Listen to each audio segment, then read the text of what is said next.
Olá, eu me chamo Luciana Souza e vou falar um pouquinho sobre a relação entre Paulo Freire e a Mesa de Santiago do Chile, de 1972. Bom, quem era Paulo Freire? Paulo Freire foi um educador brasileiro, natural de Pernambuco. Ele já era conhecido ali na ocasião da Mesa de Santiago por seus trabalhos e publicações relacionados aos programas de alfabetização na América Latina. Aqui no Brasil, ele já tinha uma bagagem da sua experiência em Angicos, no Rio Grande do Norte, e dos círculos de cultura em Pernambuco, que foram concebidos e executados na década de 60. E através dos quais ele trabalhou com grupos de trabalhadores populares que se reuniam sob a coordenação de um educador para debater assuntos de interesses desses trabalhadores, né? Em geral, problemas comuns da comunidade. E nesses encontros, esses encontros eles tinham como projeto maior a erradicação do analfabetismo, sobretudo nas zonas rurais. Por conta dessa bagagem, Paulo Freire ele é preso, ele se torna um preso político em 1964 no Brasil, na ocasião em que o país sofre um golpe de Estado civil-militar. Ele, assim que ele é solto, nesse ano mesmo, ele é enviado a exílio para a Bolívia, mas ele não fica muito tempo na Bolívia. E a Bolívia também sofre um golpe de Estado, então ele se encaminha para o Chile. E é no Chile que ele vai chegar ali no governo do Eduardo Frei, um governo do Partido Democrata Cristão, e através dessa relação com o governo de Eduardo Frei, ele vai trabalhar no Instituto de Capacitação e Investigação em Reforma Agrária. E é ali que ele vai ter contato com cooperativas agrícolas chilenas. Em 1969, ele vai para os Estados Unidos.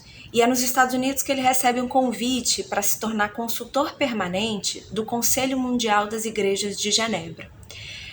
Nesse intervalo de tempo, então, entre 64 e 69, é que ele vai elaborar e lançar duas obras que se tornam icônicas em diferentes lugares do mundo, que são Educação como Prática da Liberdade e Pedagogia do Oprimido. Enfim, por conta disso tudo, Hugo de Varini, em suas memórias, ele vai dizer que se via muito influenciado pelo Paulo Freire na época da Mesa.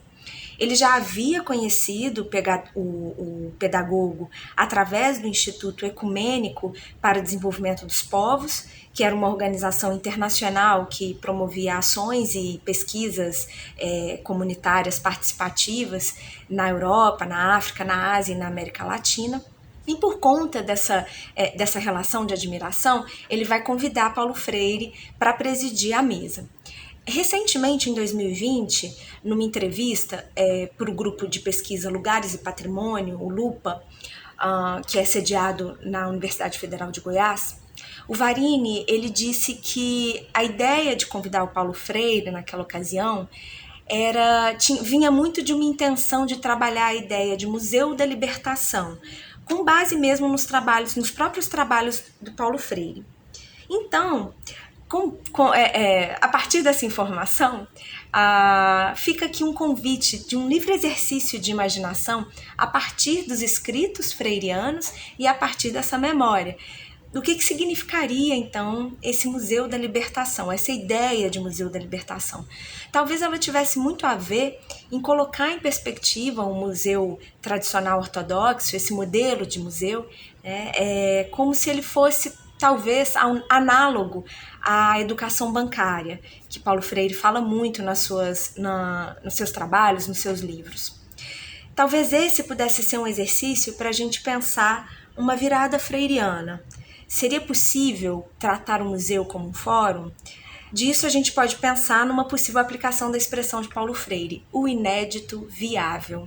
E é com base nessa ideia de inédito viável que eu termino dizendo que talvez o museu integral pudesse ser um inédito viável.